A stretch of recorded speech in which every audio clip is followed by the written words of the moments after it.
And the Mexicans were talking.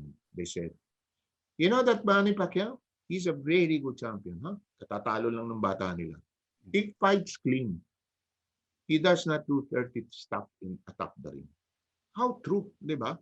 Manny for all the fights, never nandiin, never nagki-clinch, unless kailangan, di ba? Sa akin, ang daming lasting memories aside from his thunderous knockout wins.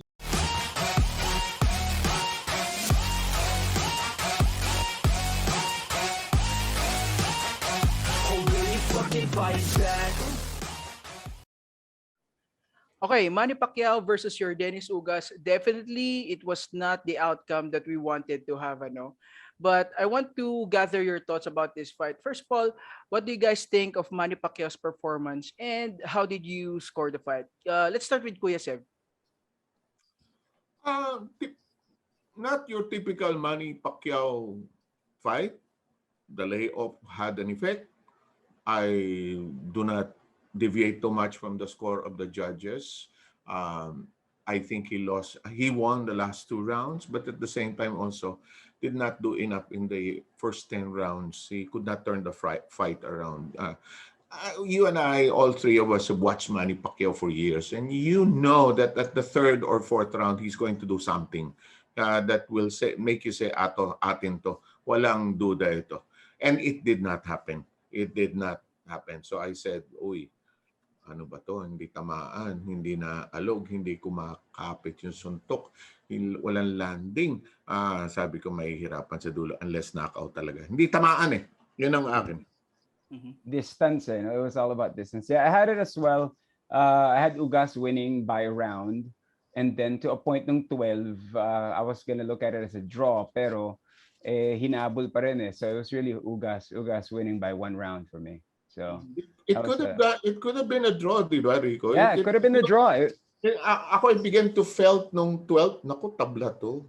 I mean, nagka-catch up na eh. He needed to have wobbled him or something more convincingly. Yung kahit final 10 seconds, ginawa ni Ugas, inakap niya na lang eh. But, they had such a perfect game plan. Sobrang perfect ng game plan ni Ugas. Grabe.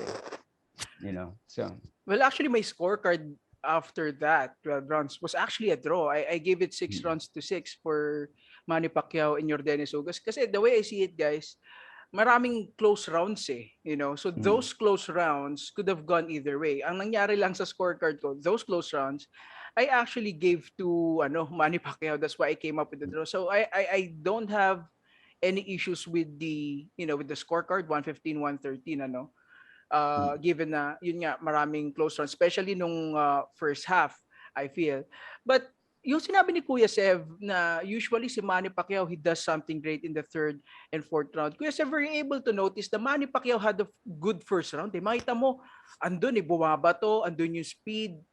He really opened well dito sa laban na to. Pero pagdating ng round 2, biglang bumaba yung activity. And I guess doon na sinasabi ng Team Pacquiao na nagka-cramps eh. But what do you make of that, Kuya, nung sa nangyari na yon?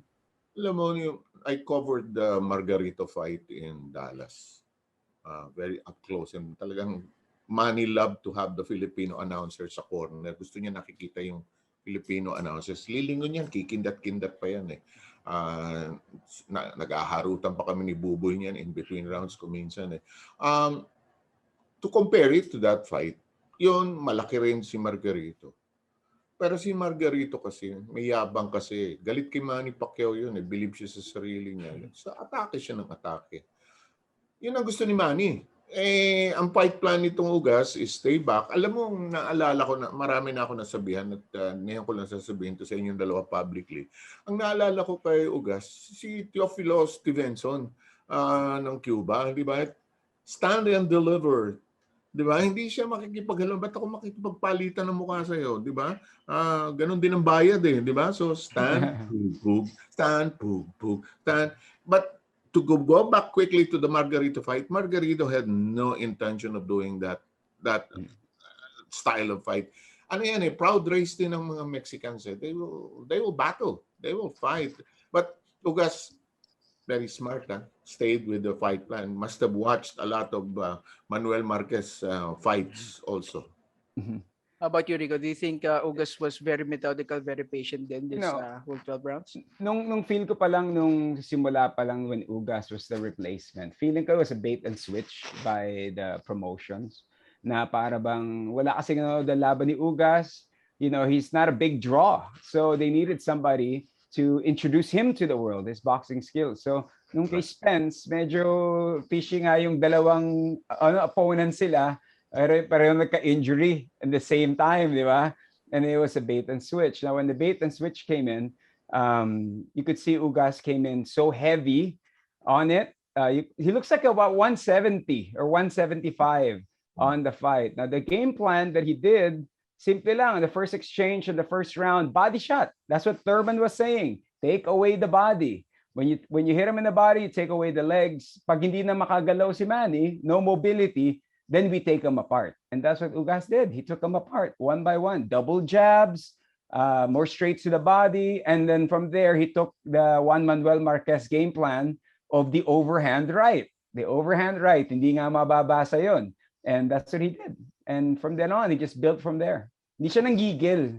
Yung dun eh. Tapos yung defensive niya, of course, he was just like Joshua Clottey.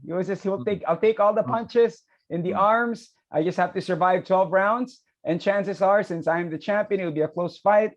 I'm gonna win it. And it looks like parang feeling ko na overtrain si Manny eh.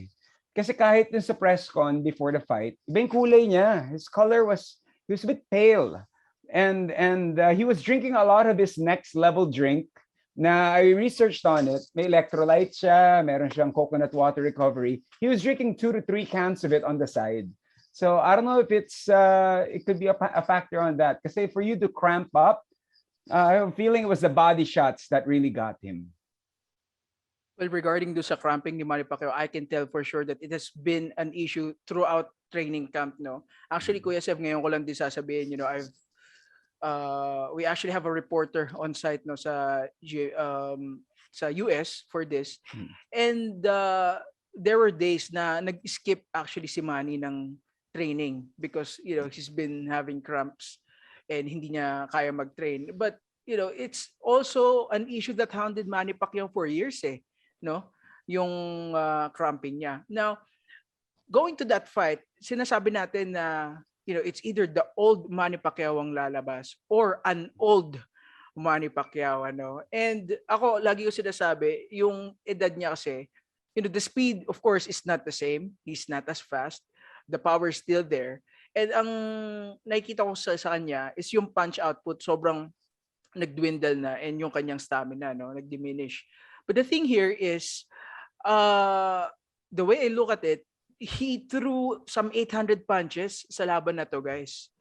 And personally, I feel na yung age nagmanifest sa kanyang reflexes kasi as early as second round, makikita mo, ganun-ganun na lang siya kung jabin ni Ugas eh. Now, sige, sabihin natin na yung legs, he was cramping. But Rico knows this, he's a practitioner as well. There are many ways to actually guard from the jab. You can, put your glove up. You can easily move your head. You can move your torso. So, sa mga tao na nagsasabi na Manny Pacquiao showed his age, 42 years old sa laban na to, ano dun para sa inyo yung pinaka-apparent na nagsabi na, okay, Manny Pacquiao is an old warrior now? Let's start with Rico.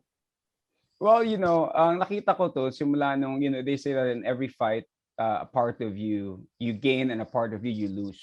Now, yung kay Jeff Horn, doon ko nakita yung bounce ng legs niya, wala na. Unlike before, we would see the Manny na in and out. Ngayon, and then from there, from the Bronner fight, ang style ni Manny, gaganyan-ganyan na lang siya ng kamay. And then when he gets an opening, then he goes in and then he goes out. Now, a part of that came back again, the in and out Manny kay Thurman. I saw that in Thurman, pero it's only flashes of it. You know what I mean? So doon ko nakikita yung spring ng legs siya. So the first thing to always go with boxers is the legs. When your bounce is not there, when you're going in and going out, yung pop, kumbaga, the pop in your step. Especially kay Floyd Mayweather, no, brother? Si Floyd, wala na talaga eh. Yung legs niya. Yung nag-hug na lang siya, di ba? And he just puts his hands up and he hugs. That's a style that I've seen with Manny. That's the aging part. Pero yung drive naman, the work ethic is still there. It's just, this is where the fighter needs to adjust. his fighting style. Like Nonito Donaire before, he used to outbox people. Then Nonito would just stand with you. So may mga, kumbaga, stages of a fighter's career yan. So now, Manny needs to, well, he's learning how to fight inside, but he's not an inside fighter. We all know Manny as an outside fighter. So, doon ko nakita yung sa fight na hindi na siya, when they took away his legs, he has no other style of defense. They should have had an alternative game plan sa laban na to. Diba? So, he only stuck to one game plan. How about you, Kuya Sev? 42 is old in boxing. I mean, diba? Although there are so many basketball players who at 40 are still playing, but boxing is a different affair. Diba? Yung years ng pagod, yung pinagtatatamaan ka, iwas ka ng iwas, tinatamaan ka pa rin. Hindi, very unforgiving ang boxing. The mind of the boxer and the heart will always be there. Diba? Kaya kong lumaban. Pero sometimes the body says, what are you doing?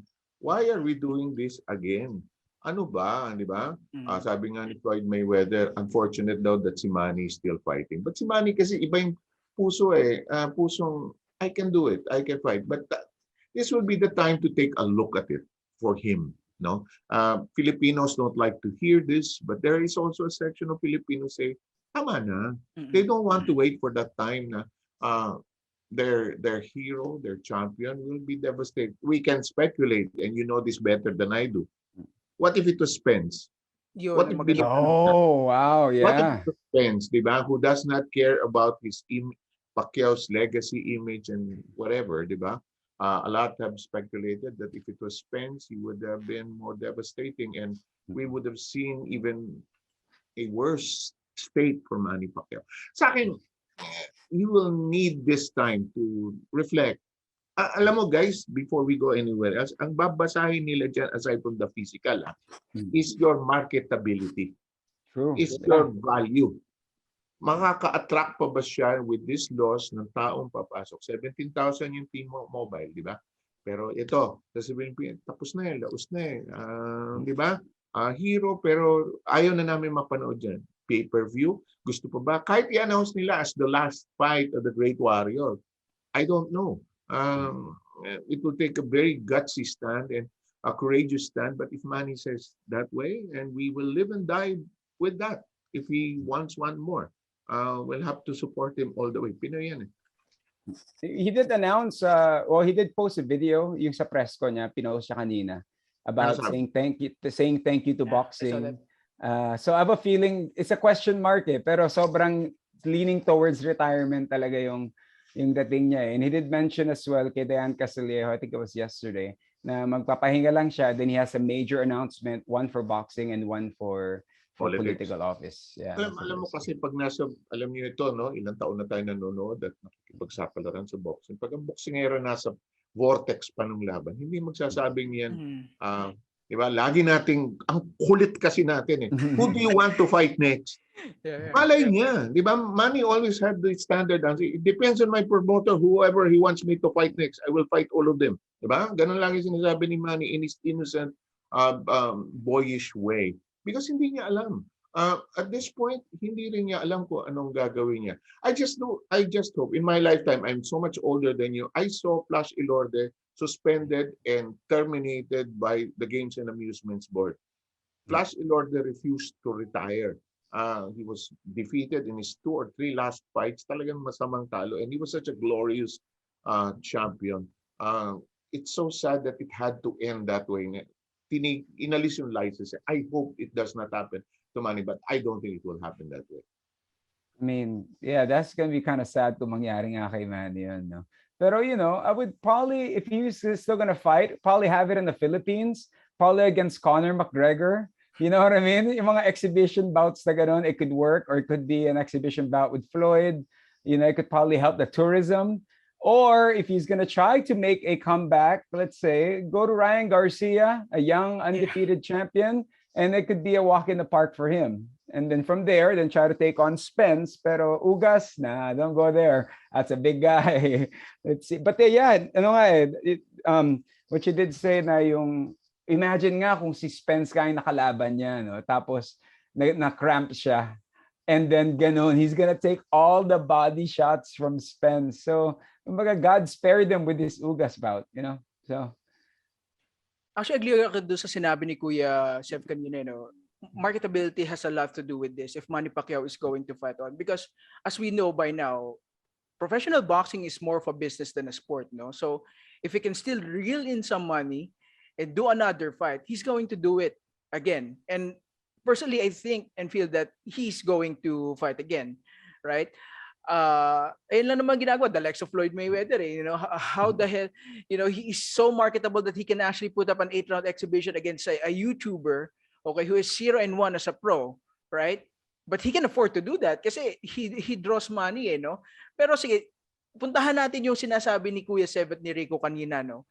What if it was Errol Spence in there? Personally, I felt like he dodged a bullet big time. I really feel like he would not make it to the 12th round against Errol Spence. Now, sasabihin ng mga tao, yeah, it's a different fighter. He's a southpaw. Yeah, he trained for Spence. Yes, andun na po tayo. Pero kung titingnan natin yung punches na sinalo ni Manny Pacquiao dito, and kung titingnan natin yung reflexes niya, and if he would have absorbed those blows from Spence, who hits harder, na mas mataas ang activity, I really don't think he's going to survive that fight. And that's just me personally. But sige, total tinanong nyo na rin yan kanina, Kuya Sev and Rico. What do you think could have happened if that was Errol Spence in there, Kuya Sev? Sige, Rico, ikaw mauna. Sige. puro body shots ang mangyayari. I know, Spence might get knocked down, pero, if the game plan is to take away the legs first, they're gonna mangyayari. It's gonna be a phone booth fight. It's gonna be Danny Garcia and Spence. Ganun na magiging itsura. Walang masyadong mobility. They're just fighting in front of each other. And it could have been Spence. It could have been... Manny has a puncher's chance on this one, pero yung body shots talaga eh. That's always been Manny's weakness eh, the body. So that's what, of course, Spence is known for. He throws more body shots than Ugas. So Ugas only threw a few at connecting yung mga body shots na.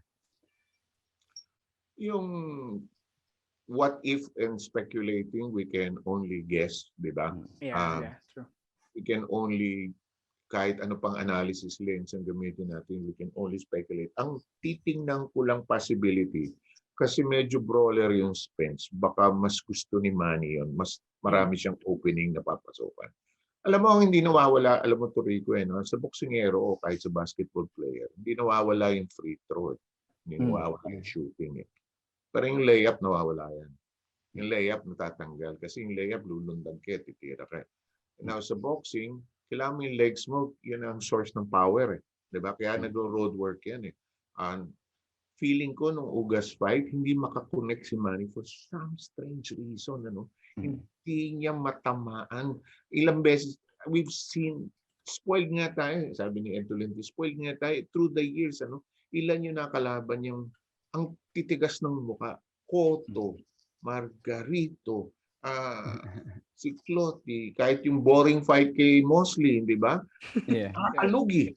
Di ba? Lilipad yung mukha eh. Ito wala eh. Ito, bato-bato talaga yung Ugas eh. Pa! So, pa! So, di ba? Kahit ilang beses, he was so boringly good. He was so boringly good. And their fight plan, they stuck to it and they did not engage. Pero kung, let's say, pride got the better of Ugas at makipaghalo-halo special siya, sasapulin ni Manny yan, tatamaan, matsatsambahan ng isa eh. Magana nga yung mukha niya eh, no? Magana rin eh. Diba, sabi nga ng mga ibang hindi masyadong familiar sa sport, mas maraming ang tama yung mukha ng Ugas kaysa kay Manny. Pero alam mo, up close, nakita mo may stitching required kay Manny ngayon. Yeah. Yung dito sa ilalim ng mata, tapos yung above the eye. After the Margarito fight, guys, I waited for about an hour for Manny in the locker room. We had to do an interview with him in Dallas. Misigaw siya sa akin, pre, kajot lang! Bakit? Kasi ini-stitch pala siya. No? Manny is so used to being stitched up. I waited for him and baliwala sa kanya yun. But this time, I don't know if the years have become a little more heavier on him. I mean, it's the body, no? You can see it eh. You can see it talaga for Manny. Sabi nga When nila, you- no, sa Mexican boxing, you chop the body and the head will fall, no? So the body shots, alam naman ng mga tao na who've watched your Dennis Ugas before that he is going to throw those body shots against Manny Pacquiao. And agree din ako doon sa observation ni Kuya Sev, eh. Not once did you see Ugas bothered with the punches of Manny Pacquiao. Well, of course, I guess one of the reasons na rin nga is because if he didn't have his legs, he cannot sit on his punches kasi, you know, the power comes from his skull, from the legs, no? But not once was he bothered by the punches of Manny Pacquiao. Another possible reason for that is because matindi rin yung conditioning ng Ugas. He is now, naman. guys, working with Memo Heredia, ha? So si Memo naka 2-0 ngayon kay Manny Pacquiao na. Kasi alam mo, wow, Memo, really? Yeah. Alam niyo ito eh, 'di ba? May mga certain boxers kahit na anong isuntok pa nung kalaban, kaya nilang tanggapin yung suntok. Kaya nilang i-absorb, 'di ba? You have to be at ringside sometimes sa probinsya sa boxing to listen to these colloquialisms na tinatawag yan. Kaya tanggapin yung suntok niya, no? Hindi nakakil yung suntok, 'di ba? You can hear that in ringside, di ba? Yun ang totoong bare knuckle boxing eh. Itong nangyari kay Manny Pacquiao talagang tinatamaan pero hindi na alog eh. 'Di ba? Parang puro arm punches eh, puro arm punches sa ginagawa. Pero pero at nung pag tinatamaan na inaabot sa mukha, hindi yung hataw eh. Hindi ba? Compared to the Hatton, Cotto, Margarito, Marquez fight na lumilipad yung ulo ng kalaban. Di ba? Yeah. The announcers will say, his head snapped back. And that was a jolting punch that threw back. You know, diba? And all those adjectives gagamitin. But this time, sabi ko, hindi tumatama. Kinabahan ako nung hindi tumatama eh. So I couldn't jump in eh. Usually kasi we know Manny as a jab straight, jump in guy. Since wala yung legs siya, hindi siya maka-jump in eh. So he was sitting more on his back leg na eh. He was sitting more on his back leg. Hahanap ng angulo eh, no? Hahanap eh. Yung iwas niyang ganon, yung tinuturo sa kanya ni Freddie Roach, yung bringing the fight to the center of the ring, yung ganon. Nawala eh. And it's not there. Okay. Yeah, you know, that's really the thing. If you don't have your legs, you know, under you, those are the things na hindi na talaga magagawa ni Manny Pacquiao because he's known to create angles. He knows how to cut the angles and distance easily. But it all starts, sabi nga ni Rico kanina, with the footwork. Sige guys, ito na lang. Nabanggit ni Kuya Sev kanina the likes of Flash Elorde na natalo pa in his last fight. He retired. You know, personally ako, if I wanted a fairy tale ending for Manny Pacquiao, he should have retired after he defeated Keith Thurman. You know, he defeated in his prime, unbeaten world champion, became the oldest welterweight champion in history. But now he came back 2 years after and he lost to Dennis Ugas. Okay, so itong question na marami, and I want to get your thoughts on this. Should he retire or do just one farewell fight? So it doesn't matter who against who, okay? Should he just get one more fight and go out on a winning note? Pwede. Ako, mabilis lang, pwede. Pero ito, alam natin to. Both in boxing, reality, and fiction, the fighter never gets that blaze of glory ending. Di ba si Rocky? You know this from the very last, sa abuso ng Rocky, no, sa dami ng editions actually. But they had 2 endings do sa yung huli, wherein he won the fight. And the people who saw it didn't like it. They wanted a more dramatic. Hindi ba?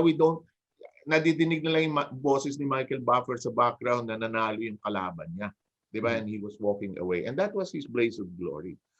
Muhammad Ali did not also walk out in a blaze of glory, diba? And he got pummeled in his fight. So sige, ganito na lang. Manny Pacquiao announces his last fight. Last fight, announce na niya. Wala na yung speculation, wala na yung it depends, I love boxing, yung familiar lines niya. Alisin na natin yun. Last fight, tama si Rico, do it in the Philippines, in Araneta Coliseum, Philippine Arena, kahit saan, di ba? But it's not the same money as Las Vegas kasi. Do it, then say goodbye, good night, and see you all tomorrow doing something else. So yun ang feeling ko. Yeah, same. Ganun din. One last hurrah, do it in the Philippines.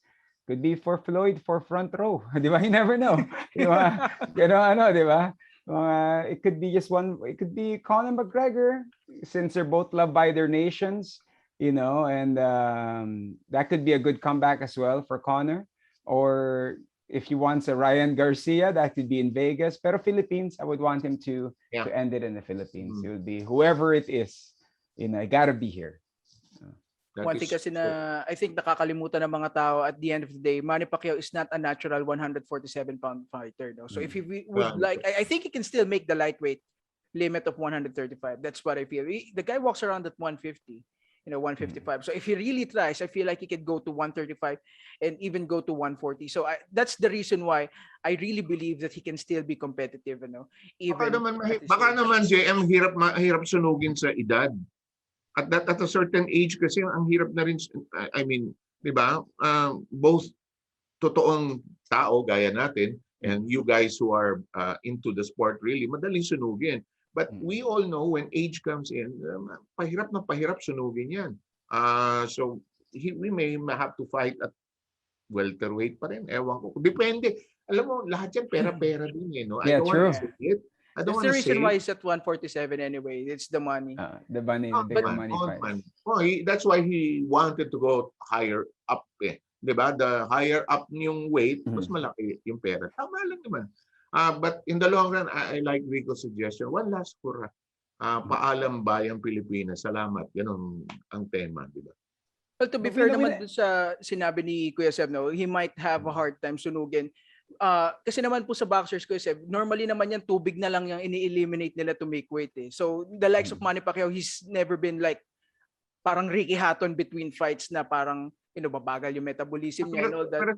Pero just for argument, si Manny kasi irritable pag hindi nakakakain Diba? I think they tried that shake thing with him and he doesn't like he doesn't like protein shakes. He doesn't like it. He likes his rice sabaw and his sinigang, di ba? And burn it sunog because ito JM kasi alam niya kaya niya sunugin.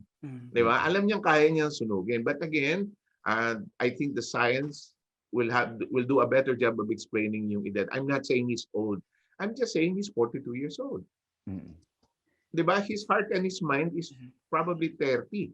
But we can argue back and forth But kung minsan, father time waits for no one True. But at least 140, I think he can still, if no one at 140. Okay lang at 140. Pasok siya na nutritionist para wala na siyang cramps, di ba?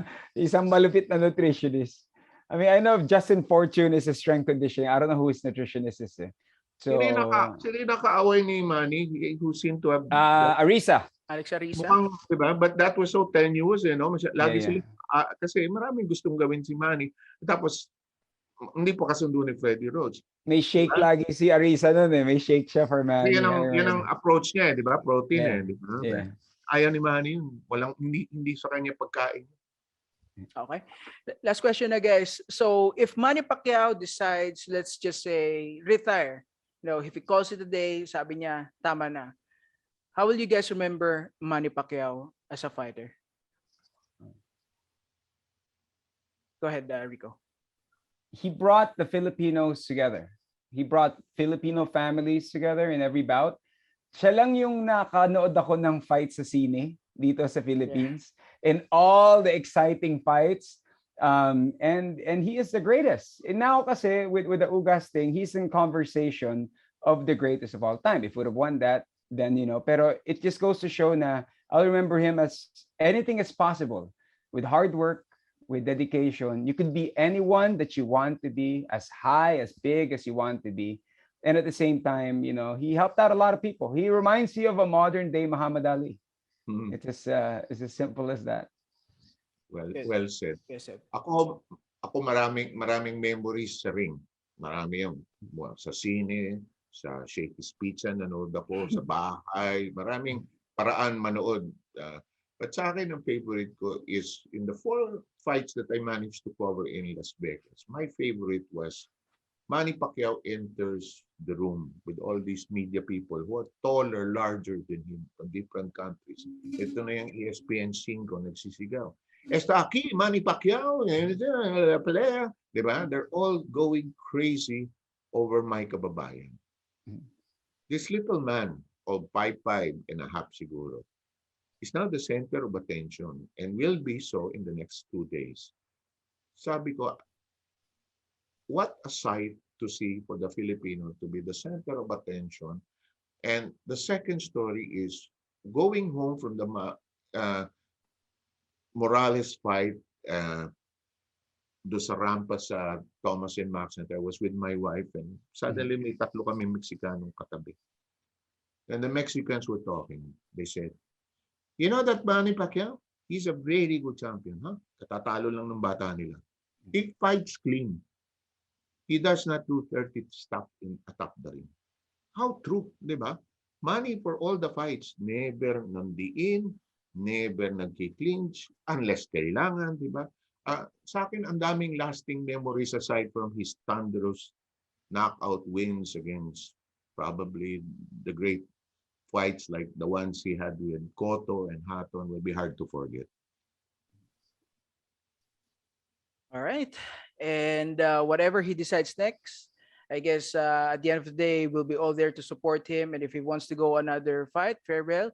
Especially kung dito sa Pilipinas, definitely I'm sure the country will support him. Actually, Kuya, sabi ni Dean Quinito, he wants to, before this fight, Manny Pacquiao wants to go at it again by December, January sa Philippine Arena sana. But then again, we have this pandemic. So we never know. That could be also a contributing factor kung bakit siya magre-retire na.